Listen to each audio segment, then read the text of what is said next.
Hi friends, வணக்கம் and welcome back to my channel Meena's lifestyle. இன்றைக்கி நம்ம சேனலில் சுரக்காயை வச்சு ஒரு சூப்பரான ஸ்நாக் ரெசிபி தாங்க பார்க்க போகிறோம். இந்த ரெசிபி பண்ணுறதுக்கு ஃபஸ்ட்டு நான் ஒரு மிக்ஸி ஜார் எடுத்திருக்கேன். இதில் இந்த கப்பால் ஒரு கப் அளவுக்கு நான் வேர்க்கடலை சேர்த்துக்கிறேன். இது ரொம்ப ஃபைனாக பவுடர் பண்ணாமல் சும்மா குறகுறப்பாக லைட்டாக வந்து பவுடர் பண்ணி எடுத்துகிட்டு வந்துடுங்க. பல்ஸ் மூடில் ஒரு தடவை அடிச்சிங்க அப்படின்னா போதும். அடுத்ததாக நான் அரை சுரக்காய் அளவு எடுத்திருக்கேன். இதை வந்து கட் பண்ணிவிட்டு இப்போ வந்து தோல் சீவி எடுத்துக்க போகிறேன். இப்போ சொரக்காய் வந்து நல்லா தோல் சீவி எடுத்துக்கலாம். நம்ம இந்த சொரக்காய் கூட வந்து வேர்க்கடலை சேர்த்து செய்யும் போது அதோடய ஃப்ளேவர் ரொம்பவே சூப்பராக இருக்குது. இந்த ஸ்நாக்ஸ் கண்டிப்பாக ஒரு தடவைனாலும் நீங்கள் ட்ரை பண்ணி பாருங்கள், எல்லாருக்குமே ரொம்ப பிடிக்கும். இப்போ நான் இது மேலே இருக்க தோல் எல்லாம் சீவி எடுத்துட்டேன்.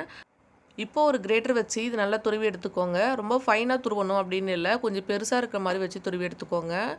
இப்போ நான் இதெல்லாத்தையும் துருவி எடுத்துகிட்டு அதுக்கப்புறமா உங்களுக்கு காமிக்கிறேன்.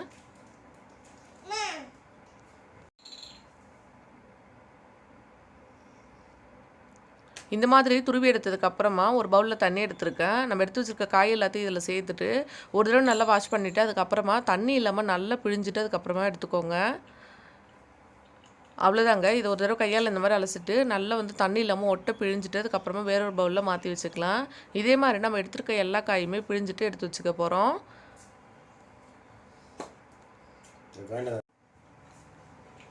அவ்வளோதான். இப்போ எல்லாத்தையும் வந்து பிழிஞ்சிட்டு எடுத்துட்டேன். அடுத்ததாக வந்து 2 ஸ்பூன் அளவுக்கு நான் அரிசி மாவு சேர்த்துக்கிறேன். அரிசி மாவு சேர்த்து செய்யும் போது நல்ல ஒரு கிறிஸ்பியாக இருக்கும். அடுத்ததாக சில்லி ஃப்ளேக்ஸ் சேர்த்துக்கிறேன். இது வந்து உங்கள் காரத்துக்கு தகுந்த மாதிரி சேர்த்துக்கோங்க. இந்த ஸ்நாக்ஸ் கண்டிப்பாக இது வரைக்கும் நீங்கள் செஞ்சுருக்க மாட்டீங்க. ஒரு தடவை செஞ்சு ட்ரை பண்ணி பாருங்கள், டேஸ்ட் வந்து சூப்பராக இருக்கும். அடுத்ததாக 1 ஸ்பூன் அளவுக்கு இஞ்சி பூண்டு பேஸ்ட்டு, கருவேப்பிலை ஒரு கொத்து எடுத்துருக்கேன். அதை குட்டி குட்டியாக கட் பண்ணிவிட்டு அதையும் சேர்த்துக்கோங்க. இப்போது கொஞ்சம் கொத்தமல்லி எடுத்து கட் பண்ணி வச்சுருக்கேன், அதையும் இதில் சேர்த்துக்க போகிறேன். கொத்தமல்லியும் கருவேப்பிலையும் சேர்த்து செய்யும் போது அந்த ஃப்ளேவர் வந்து ரொம்ப சூப்பராக இருக்கும். கண்டிப்பாக இது ஒரு தடவை ட்ரை பண்ணி பாருங்கள். அடுத்ததாக நான் கொஞ்சமாக வந்து உப்பு சேர்த்துக்கிறேன். நம்ம எடுத்துருக்க ரெசிபிக்கு தகுந்த மாதிரி உப்பு சேர்த்துக்கோங்க. உப்பு சேர்த்ததுக்கப்புறமா இதை வந்து நல்லா பிசைஞ்சு எடுத்துக்க போகிறோம். தேவைப்பட்டால் நீங்கள் மஞ்சத்தூள் சேர்த்துக்கோங்க. இன்றைக்கி நான் மஞ்சத்தூள் கூட சேர்க்கல. அடுத்ததாக ஒரு சின்ன சைஸ் வெங்காயம் வந்து கட் பண்ணிவிட்டு அதையும் சேர்த்துக்கிறேன். இது கூடவே நம்ம அரைச்சி வச்சுருக்க வேர்க்கடலை பொடி இருக்குல்ல, அதையும் சேர்த்துக்கோங்க. பாருங்கள், இந்த மாதிரி கொரகொரப்பாக அரைச்சி எடுத்துக்கோங்க. இப்போ இதையும் சேர்த்ததுக்கப்புறமா இது வந்து நல்லா மிக்ஸ் பண்ணி எடுத்துக்கலாம். இது கூட வந்து தண்ணி சேர்க்கணும் அப்படின்னு அவசியம் இல்லை. நம்ம காயில் இருக்க தண்ணியே வந்து நம்மளுக்கு போதுமானதாக இருக்கும். நான் சொல்கிற அளவு இன்க்ரீடியன்ஸ் எல்லாம் சேர்த்துருந்தீங்க அப்படின்னா தண்ணி எக்ஸ்ட்ரா தேவைப்படாது. இன்கேஸ் உங்களுக்கு வந்து தேவைப்படுது அப்படின்னா லைட்டாக வந்து தெளிச்சுட்டு அதுக்கப்புறமா வந்து நல்லா மிக்ஸ் பண்ணி எடுத்துக்கோங்க. இந்த வேர்க்கடலை சேர்த்து மிக்ஸ் பண்ணும் போதே சூப்பரான ஒரு மணம் வருது, ரொம்பவே நல்லா இருந்தது. இப்போ அடுத்ததாக அடுப்பில் ஒரு பேன் வச்சுருக்கேன். பேன் நல்லா சூடானதுக்கப்புறமா நம்ம தேவையான அளவு எண்ணெய் சேர்த்துக்கலாம். அதுக்கு முன்னாடி கையில் கொஞ்சமாக வந்து நான் எண்ணெய் தடவிக்கிறேன். இந்த மாதிரி எண்ணெய் தடவிட்டு நம்ம எடுத்து வச்சுருக்க மாவு எல்லாத்தையும் நம்ம உருட்டி எடுத்துக்க போகிறோம். கொஞ்சமாக கையில் எண்ணெய் அப்ளை பண்ணிவிட்டு அதுக்கப்புறமா அந்த மாவு எல்லாத்தையும் நம்ம வந்து உருட்டி எடுத்துக்கலாம். கையில் மாவு கொஞ்சம் கூட ஒட்டாது. இது மாதிரி உருட்டிட்டு இது வந்து சின்ன சின்னதாக ஃப்ளாட்டாக தட்டி எடுத்துக்கலாம். நம்ம வந்து கட்லெட் உருட்டோம்ல, அந்த மாதிரி வந்து உருட்டி எடுத்துக்கிட்டால் போதும். பாருங்கள், இந்த மாதிரி உருட்டி எடுத்ததுக்கப்புறமா நம்ம எடுத்து வச்சுருக்க பேனில் தேவையான அளவுக்கு எண்ணெய் சேர்த்துக்கலாங்க. எண்ணெய் நல்லா சூடானதுக்கப்புறமா இன்றைக்கி வந்து நிறைய எண்ணெய் சேர்த்து நம்ம பொரிக்க போகிறதில்ல, கொஞ்சமாக எண்ணெய் சேர்த்து அப்படியே வந்து டோஸ்ட் பண்ணி எடுக்க போகிறோம்.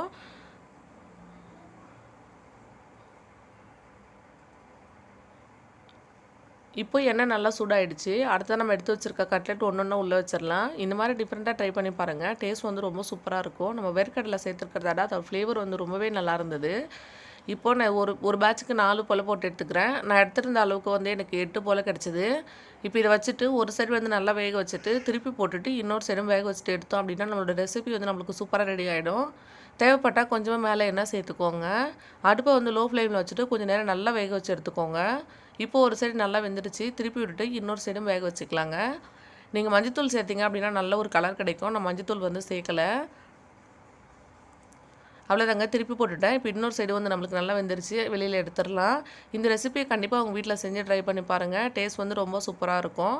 சுரக்காய் வந்து எல்லா சீசன்லேயும் ரொம்பவே கம்மியான ரேட்டில் நம்மளுக்கு கிடைக்கும். சுரக்காய் மட்டும் இருந்துச்சு அப்படின்னா அந்த ஸ்நாக்ஸ் வந்து கண்டிப்பாக நீங்கள் ட்ரை பண்ணி பார்க்கலாம். ட்ரை பண்ணி பார்த்துட்டு எப்படி வந்ததுன்னு சொல்லுங்கள். தேங்க்யூ.